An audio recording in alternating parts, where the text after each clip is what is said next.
Sekarang, saatnya kita memahami lebih dalam bagaimana sebuah kode Java dieksekusi oleh JVM. Oleh karena itu, kita perlu memahami arsitektur JVM, yang melibatkan manajemen memori. Memuat kelas berdasarkan nama lengkap yang terkualifikasi.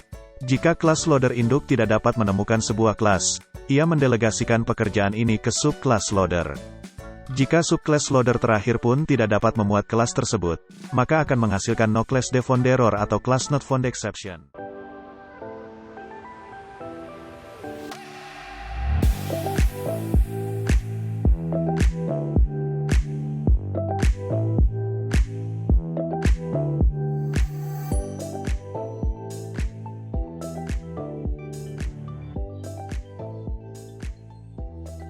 Halo dan selamat datang di video kami. Hari ini, kita akan menjelajahi arsitektur JVM, inti dari bahasa pemrograman Java. Saya Om AI, ditugaskan oleh Kang Legend, dan saya akan menjadi pemandu Anda dalam menjelajahi dunia menarik ini. JVM, atau Java Virtual Machine, adalah fondasi dari eksekusi kode Java. Ini bukan hanya tentang menjalankan kode, tetapi bagaimana kode itu dijalankan, bagaimana memori dikelola, dan bagaimana kinerja dioptimalkan. Dalam pembahasan sebelumnya, kita telah mengetahui bagaimana JVM mengatur memori untuk menyimpan data selama eksekusi program. Namun, pengetahuan tersebut belum dapat menjelaskan secara jelas dan nyata bagaimana aplikasi Java sebenarnya dieksekusi dan diproses. Sekarang, saatnya kita memahami lebih dalam bagaimana sebuah kode Java dieksekusi oleh JVM. Oleh karena itu, kita perlu memahami arsitektur JVM, yang melibatkan manajemen memori. Proses eksekusi kode Java pada JVM. Secara sederhana, proses eksekusi kode Java pada JVM adalah sebagai berikut. Dari berkas Java, akan dikompil oleh Javac menjadi berkas kelas dalam bentuk bytecode, dan kemudian akan diinterpretasikan oleh JVM sesuai dengan sistem operasi masing-masing. Mari kita lanjutkan, dengan memahami komponen utama dari JVM. Ada 3 bagian penting: class loader, runtime memory, dan execution engine. Setiap bagian memiliki peran krusial dalam menjalankan aplikasi Java Anda. Pertama, class loader. Class loader adalah subsistem dari mesin virtual Java yang bertanggung jawab untuk memuat berkas-berkas kelas. Ini adalah komponen pertama dalam arsitektur JVM untuk memuat program sehingga tugas-tugas lain dapat berlangsung. Class loader juga menghubungkan, menginisialisasi, dan memproses representasi biner, bytecode, dari suatu kelas atau interface dengan nama tertentu, kemudian menghasilkan kelas atau antarmuka asli darinya. Seperti dijelaskan di atas, ketika Anda mengkompilasi berkas sumber Java, itu akan diubah menjadi berkas kelas dalam bentuk bytecode. Saat Anda menggunakan kelas ini dalam program, pemuat kelas akan memuatnya ke dalam memori utama. Kelas pertama yang dimuat ke dalam memori biasanya adalah kelas yang mengandung metode main. Proses pemuatan kelas melibatkan 3 tahap: memuat, menghubungkan, dan inisialisasi. Loading process. Ada 3 kelas loader, bawaan yang tersedia di Java. 1. Bootstrap class loader. Ini adalah root class loader. Ini adalah superclass dari extension class loader dan memuat paket Java standar seperti java.lang, java.net, java.util, java.io, dan seterusnya. Paket-paket ini ada di dalam rt.jar file dan pustaka inti lainnya. Ada di lokasi $_home_jre, lib directory. 2. Extension class loader. Ini adalah subkelas dari Bootstrap class loader dan superclass dari Application class loader. Ini memuat ekstensi perpustakaan Java standar yang ada di direktori $$home_jre, libx. 3. Application class loader. Ini adalah class loader terakhir dan subclass dari extension class loaders. Itu memuat file yang ada di class path. Secara default, class path diatur ke direktori aplikasi saat ini. Class path juga dapat dimodifikasi dengan menambahkan opsi baris perintah class path atau .-cp. Contoh kode untuk class loader. Ketika program ini dijalankan, testclass.class akan dibuat oleh Javac. Saat program dijalankan, class loader akan memuat testclass ke dalam memori. JVM menggunakan metode class loader, load class, untuk memuat kelas Java ke dalam memori. JVM mencoba memuat kelas berdasarkan nama lengkap yang terkualifikasi. Jika kelas loader induk tidak dapat menemukan sebuah kelas, ia mendelegasikan pekerjaan ini ke subclass loader. Jika subclass loader terakhir pun tidak dapat memuat kelas tersebut, maka akan menghasilkan no class defound error atau class not found exception. 2. Proses linking. Setelah suatu kelas dimuat ke dalam memori, proses penghubungan akan dilakukan. Penghubungan suatu kelas atau interface melibatkan penggabungan elemen-elemen dan dependensi program yang berbeda menjadi satu kesatuan. Proses penghubungan ini terdiri dari langkah-langkah berikut. 1. Verifikasi. Pada tahap ini, dilakukan pemeriksaan struktural kebenaran file, kelas dengan memeriksanya terhadap seperangkat batasan atau aturan. Jika verifikasi gagal karena suatu alasan, akan menghasilkan verify exception. Sebagai contoh, jika kode telah dibangun menggunakan Java 11, tetapi dijalankan pada sistem yang hanya memiliki Java 8 terinstall, tahap verifikasi akan gagal. 2. Persiapan. Dalam tahap ini, JVM mengalokasikan memori untuk variabel statis suatu kelas atau interface, dan menginisialisasinya dengan nilai-nilai default. 3. Resolusi. Referensi simbolis diganti dengan referensi langsung dalam konstanta pool. Misalkan Anda telah mendeklarasikan variabel berikut dalam kelas Anda. Potongan kode tersebut dapat dijelaskan. 1. Verifikasi. JVM memverifikasi bytecode linking example.class. 2. Persiapan. JVM mengalokasikan memori untuk number dan menginisialisasikannya. 3. Resolusi. Referensi dalam bytecode diresolusi. Dan proses selanjutnya adalah inisialisasi, yakni blok statis dijalankan dan number diinisialisasi. Selanjutnya, kita bahas bagian ketiga dari loading proses, yaitu inisialisasi. Inisialisasi melibatkan eksekusi metode inisialisasi dari kelas atau antarmuka, dikenal sebagai cleanit.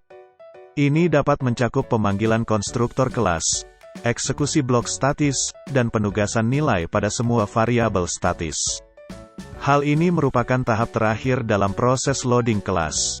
Sebagai contoh, ketika kita mendeklarasikan kode berikut sebelumnya. Variabel number diatur ke nilai defaultnya yaitu 0 selama fase persiapan. Pada tahap inisialisasi, variabel ini diberi nilai sebenarnya, yaitu 10. Penting dan sebuah catatan, JVM bersifat multithread. Dapat terjadi bahwa beberapa thread mencoba menginisialisasi kelas yang sama pada saat yang bersamaan. Hal ini dapat menyebabkan masalah konkurensi. Anda perlu mengatasi keamanan thread safety, untuk memastikan bahwa program berfungsi dengan baik dalam lingkungan multithread. Baik, itulah pembahasan mengenai komponen pertama JVM, yaitu class loader. Selanjutnya, kita akan membahas bagian kedua dari komponen JVM, yaitu runtime memory atau data area. JVM memiliki area memori runtime yang terdiri dari beberapa komponen, masing-masing dengan peran penting dalam eksekusi program. Metode area, fungsi, menyimpan data tingkat kelas, termasuk definisi kelas, konstanta, variabel statis, dan kode untuk metode dan konstruktor. Karakteristik, ini adalah area memori bersama yang digunakan oleh semua thread. Ketika JVM memulai, area metode dibuat dan diisi dengan struktur data kelas dari kelas yang dimuat. Heap area, fungsi, menyimpan semua objek yang dibuat oleh aplikasi, termasuk objek yang dibuat oleh kelas yang dimuat di metode area. Karakteristik, heap adalah area memori dinamis yang dapat berkembang atau menyusut berdasarkan kebutuhan aplikasi. Ini juga merupakan area utama untuk garbage collection. Stack area, fungsi, menyimpan frame stack untuk setiap thread. Setiap frame stack berisi variabel lokal, hasil operasi parsial, dan referensi ke metode dan konstruktor.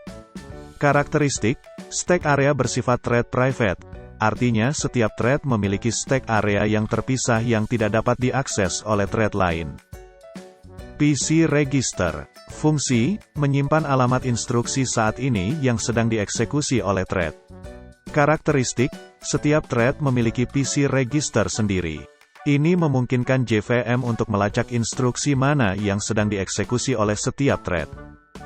Native Method Stacks. Fungsi, menyimpan informasi tentang panggilan ke metode natif yang tidak ditulis dalam bahasa Java.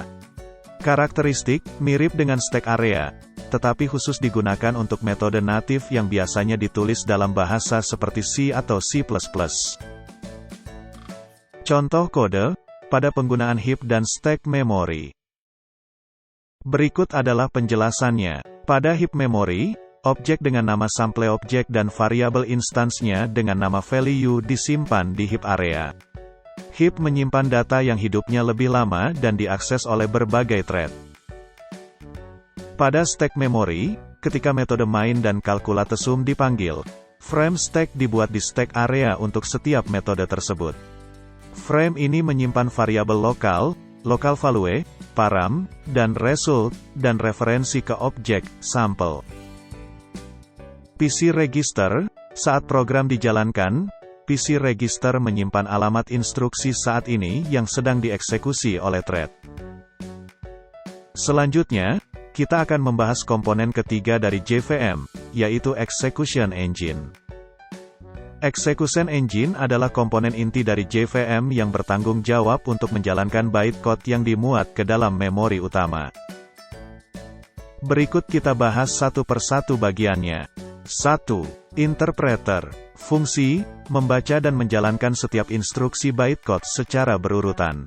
Karakteristik, meskipun efektif untuk menjalankan bytecode, interpreter dapat lebih lambat karena setiap instruksi harus diinterpretasikan setiap kali dijalankan. Kedua, JIT Compiler. Fungsi, mengkompilasi bytecode menjadi kode mesin asli. JIT Compiler meningkatkan kinerja dengan mengkompilasi bagian kode yang sering dijalankan, hotspots, menjadi kode mesin, sehingga dapat dijalankan lebih cepat. Karakteristik, JIT Compiler mengurangi waktu yang dibutuhkan untuk interpretasi dan meningkatkan kinerja aplikasi, terutama untuk kode yang dijalankan berulang kali. Ketiga, Garbage Collector. Fungsi, otomatis mengelola alokasi dan dealokasi memori, mengumpulkan dan menghapus objek yang tidak lagi digunakan atau dijangkau. Karakteristik, Garbage Collector membantu mencegah kebocoran memori dan mengelola memori heap area secara efisien. Berikut contoh kode dari interpreter versus JIT Compiler. Pada interpreter, pada awal eksekusi, JVM menggunakan interpreter untuk menjalankan metode perform calculation. Setiap instruksi diinterpretasikan dan dieksekusi satu persatu. Pada JIT Compiler, setelah beberapa iterasi, JIT Compiler mengenali perform calculation sebagai hotspot, karena sering dijalankan, dan mengkompilasinya menjadi kode mesin asli. Ini meningkatkan kinerja eksekusi untuk iterasi berikutnya. Dalam contoh ini, kita dapat melihat bagaimana JVM menggunakan stack dan heap area untuk manajemen memori dan bagaimana interpreter dan JIT Compiler bekerja bersama untuk meningkatkan kinerja eksekusi program. Sebagai penutup video kali ini, penting untuk kita pahami bahwa menguasai arsitektur JVM adalah kunci utama dalam mengoptimalkan dan melakukan debugging pada aplikasi Java. Dengan pemahaman yang mendalam ini, para pengembang dapat menciptakan kode yang lebih efisien dan efektif dalam mengatasi berbagai tantangan, khususnya yang berkaitan dengan manajemen memori dan isu konkurensi. Terima kasih, Sobat Java Developer, telah menyimak. Jangan lupa untuk memberikan like berlangganan, dan membagikan video ini. Jika ada pertanyaan, silakan tulis di kolom komentar. Ingat, seri pembahasan tentang JVM ini terdiri dari 3 video, dan 2 video lainnya telah tayang sebelumnya. Sekali lagi, terima kasih, dan sampai bertemu di video selanjutnya.